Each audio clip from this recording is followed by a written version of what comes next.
Welcome to my channel, or welcome back if you've seen any of my other videos that I have posted.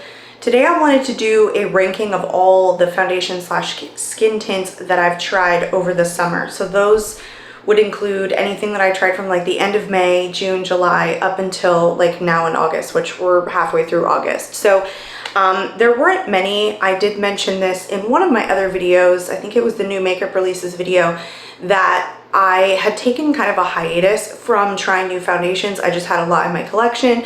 I wasn't getting use out of some of my favorite ones, and I wanted to try and get more use out of them.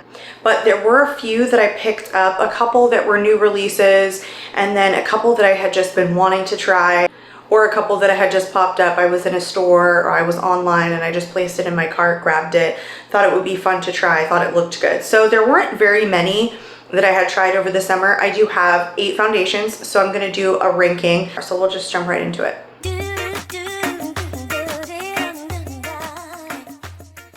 My skin type is very dry. Even in the summer months when it's more humid here and there's more like moisture in the air, I'm still very dry. So I tend towards products that are more light to medium coverage. I do have a couple in here that are more full coverage, which I don't gravitate towards very often. I do try and test full coverage foundations because there are a couple that I really like that do work for me, but they're few and far between. So for that reason, there are ones that are more full coverage that rank a little bit lower, and then ones that are a little bit more hydrating or glow boosting, they rank a little bit higher. That's just my personal preference. Also, my skin is very sensitive. I am prone to breakouts. Even at 37 years old, I still get like a lot of acne around my chin and nose area, even more so like recently in the last couple of months. I don't know why. I'm going to rank these from worst to best, and there are 8 foundations. So coming in at number 8, at the very bottom, was the IT Cosmetics Your Skin But Better CC Illumination. So this was a full coverage color correcting cream. I thought this would be really good for the hydrating serum, broad spectrum. It had SPF 50. It was a CC cream. I thought it would be a little bit lighter than a foundation. I thought it, because it was the CC Illumination, that it would be a little bit more of a hydrating formula. IT Cosmetics, I have tried one foundation from them in the past, and it was way too full coverage for me. It didn't sink into my skin. It just kind of sat on top. It wanted to like run away. I don't know, God knows where, just nowhere on my face. And so I thought I would give this one a shot. I did pick this up in Ulta. It does retail for $44, so it is a pricier foundation. But just like the last foundation that I tried from IT Cosmetics, it just didn't work for me. It caked up around the center of my face so badly. It did not want to sit there. It didn't sink in. It didn't wear well. It didn't even look good when I first applied it. It just made my skin look super dry. I was really surprised for it being like a CC cream and something that's called Illumination that has a hydrating serum in it, but it was so bad, and I kept trying it, thinking, what if I just put like a heavier moisturizer on? What if I mixed it in with like an illuminating product? What if I mixed it in with a little bit of facial oil? And nothing was working. This didn't want to sit on my skin. It kept looking terrible every single time I tried it, and it just, I've used it, I don't know, maybe half a dozen times, and I'm going to get rid of this immediately. So I'm going to give this to my sister. She has much different skin type than me. She has very oily skin, so a lot of times the foundations that don't work for me because they look too dry on my skin do work for her pretty well. I really can't say anything good about this foundation at all because it's the second IT Cosmetics foundation that I've tried. It's turned me off to trying any other foundations from IT Cosmetics. Next up at number 7 is the L'Oreal Age Perfect. This is the Radiant Serum Foundation. This does have SPF 50. It says antioxidants plus concentrated serum. So this one is again one that I tried because it seems like it would be a more hydrating formula. It is a serum. It does say that like it's skincare infused with the antioxidants. And it was terrible. It was very similar to the IT Cosmetics. It's not as heavy, but for whatever reason, this separated on my skin. It separated around the center of my face. It just didn't sit well. It was always breaking apart on my nose. I couldn't get it to work well with anything underneath by itself. Dry, bare skin, no moisturizer, no nothing underneath. It just didn't look good. And I was so shocked because it is a serum foundation, so it is more lightweight, and I thought that that would work because that generally is something that suits my skin type a little bit better, but it just didn't work for me at all. I was really surprised. I was really disappointed. This is a pretty inexpensive product. It does vary in terms of price, but at Target, I think I found it at the cheapest price, which retails for $12.99. So it's not a super expensive foundation. It obviously is like drugstore pricing. It just didn't work for me, and that's why it ranked at number 7. So coming in at number 6 was the Danessa Myrics. This is the Yummy Skin Serum Foundation. So this one was one, just like the other two, that I continued to keep trying, thinking, well, it's a serum foundation. Even if it's full coverage, it's got to have some lightweight principle to it, and it should work for my skin type. Maybe if I go more light-handed with these particular foundations, it will come out looking nice. But this one, like the other two, did the same thing. It just slipped off my face. It was caking around the center of my face. It didn't matter what I paired it with or if I paired it with nothing at all. It really just didn't perform well for me. I have tried all of these at least a half dozen times in different ways, and no way did it look good. This actually looked a little bit better when I first applied it than the other two foundations that I tried, but looked worse as I continued to wear it throughout the day. It just broke apart on my face. It really didn't work well. I was really disappointed because I want to love Danessa Myrics products, and honestly, most of her stuff I really do like that I have tried. And I think this is like her second foundation product. She had something that was like a concealer that I think a lot of people were using as foundation, or she had another foundation that she launched. I'm not really sure. I'm not too familiar with her line, but I know that this was either the first or the second launch that she had. So I thought I would give this one a shot, and it just didn't work for me. So this is one that I'm going to end up having to declutter. I did forget to mention that the Danessa Myrics retails for $34.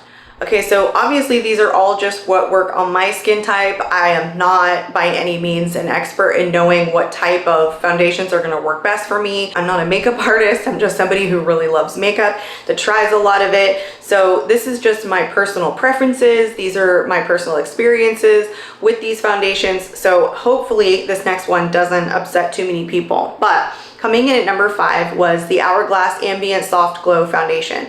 Unfortunately for me on this one, it slipped off of my face. It never wanted to stay. It constantly transferred. It didn't matter if I used the best setting spray in my entire collection. It didn't matter if I used like an oil underneath, a primer underneath, a hydrating, a matte. This continued to slip off my face. And the first time I applied it, I definitely used 2 pumps, which was probably 1 pump too many. So I went back in with a lighter pump and the same thing happened. It just continued to slip off my face. It continued to transfer. It didn't settle into my skin like some other full coverage foundations. And I do believe this claims to be medium coverage and not full coverage, but for me it was just a little bit too heavy a formula. It just didn't work well for me, and I really thought that it would. I do think that it gave a nice glow, but it remained tacky the rest of the day, and I don't know again if that's just because it didn't sink into my skin. I did rank it a little bit higher than the other ones because it didn't break apart quite as bad as some of the other ones did around the center of my face, but it did eventually continue to break apart throughout the day. And this retails for $58, so it is a pricier foundation. So it hurts a little bit more when it's more expensive and it doesn't work for you. So unfortunately, it did come in at number 5. So over the summer, I tried Sheglam products from Shein, their beauty line, and I did purchase 2 of their foundations. I wanted to try Sheglam, so I did a video full face of Sheglam makeup. So coming in at number 4 was their Skinfinite Hydrating Foundation. I know that they have a matte version of this, but I wanted the hydrating formula because generally that works a little bit better on me. I liked this foundation. There wasn't anything that really stood out to me in terms of its performance, its longevity. It looked okay. The shade match was good. I didn't have any real issues with it. It was just relatively a middle of the road kind of product. What grabs me on this is the price point. This does retail for $9.49, so it's less expensive than a lot of even drugstore foundations. And so I expect middle of the road performance for that price point, so I wasn't as disappointed as spending $58 for a foundation that really didn't work for me. But then this one was okay. It didn't knock my socks off. It's not going to become a holy grail for me, but it did perform okay. It wasn't the most longest wearing, but it didn't cake up on my face. It did feel hydrating. It didn't feel too heavy on the skin. It did set down, and it provided medium coverage. So it was at number 4. So these next 3 I do like. I wouldn't say that the next 2 are going to be some of my holy grails, but definitely the number 1 has become one of my favorite foundations in my collection. but these next two were really good for very different reasons. So at number 3, I have the Sheglam Skinfluencer Full Coverage Foundation Balm. So the reason that I put this at number 3, even though it is a full coverage foundation, is because there are very few full coverage anythings that look good on me. Concealers, foundations, doesn't matter. Most of those won't sink into my pores. They lay on top of my skin. They seem to transfer. They don't set down on me. They just kind of slip off of my face, and for the most part they do cake up. But this is one that I found that if you apply a pretty liberal amount, it actually looks really good on the skin. It stays a really long time, and yes, it does transfer a little bit because it is a balm, but it's still really good in terms of full coverage foundations for me and what works on my skin. I don't have many full coverage foundations that I have actually kept in my collection because most of them don't work really well. I am going to mention 2. The first one is the Estee Lauder Double Wear, and I really love this one. Had that for a while. And the other one is the Pure 4-in-1 Love Your Selfie. So this is a long wear foundation and concealer. Both of those are considered full coverage foundation, and like those, this also works for me where a lot of other ones don't. So that's why I put this at number 3. And this retails for $8.49. Next up is Glossier's Perfecting Skin Tint. So I purchased this so I could do a full face of Glossier. They are coming to Sephora in the early part of 2023. So I wanted to get my hands on Glossier products and just do a video of a full face because I thought that would be fun. They're definitely not, most of the products were definitely not going to become like favorites in my collection. I even did in my most recent video, my eyeshadow collection, I ranked their eyeshadow monochrome trios really low.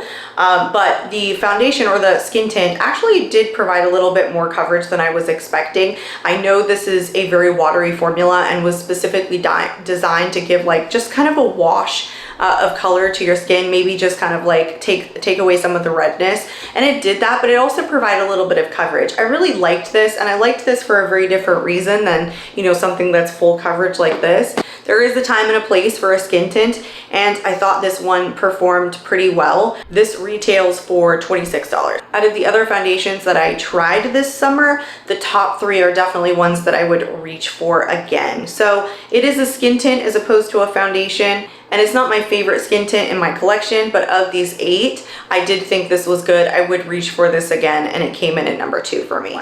Okay, so in first place, this is a foundation that has now become one of my favorite foundations in my entire collections. This is the Givenchy Prism Libre Skin Caring Glow Foundation. So Givenchy launched this with a matte version, and I think that I tried a sample size of the matte version and I loved it so much. It looked so good on my skin instantly. It looked even better throughout the day. It just sat really well. It gave a good amount of coverage that I like. It just had a really nice finish. So I immediately knew I was going to place an order for the full size. Instead of placing it for the matte, I thought, maybe I'll get the full size in like the glow version. So I did. I got this and I thought it was beautiful. It is light to medium coverage, but it does have that really glowy finish, and I think it looks beautiful on the skin. I think it wore really well. It was a decent amount of coverage for my preference. It felt super hydrating on the skin. I just thought it had a really beautiful finish. I really liked this foundation, and it is now one that I continue to reach for all the time. This does retail for $49, so it is a pricier foundation. So this one got put at number 1 for the summer, but it's also one of my top foundations in my entire collection. So that is it for all of the foundation slash skin tints that I tried this summer. And even though it wasn't that many, it was mostly because I kind of took a hiatus from trying new foundations and skin tints over the summer and went more towards trying new eyeshadow palettes. I have made a couple more purchases for some new releases that I'm definitely excited to try. But if you do enjoy these ranking style videos, I'm going to create a playlist for ranking videos. I do have a ranking video on all of my cream bronzers. I have a ranking video on all of the eyeshadows that I tried this summer. So if you're interested in those, please check them out. Thank you for joining me today. This was fun. I hope you liked it. I hope you consider subscribing to my channel, and I'll see you again. Bye.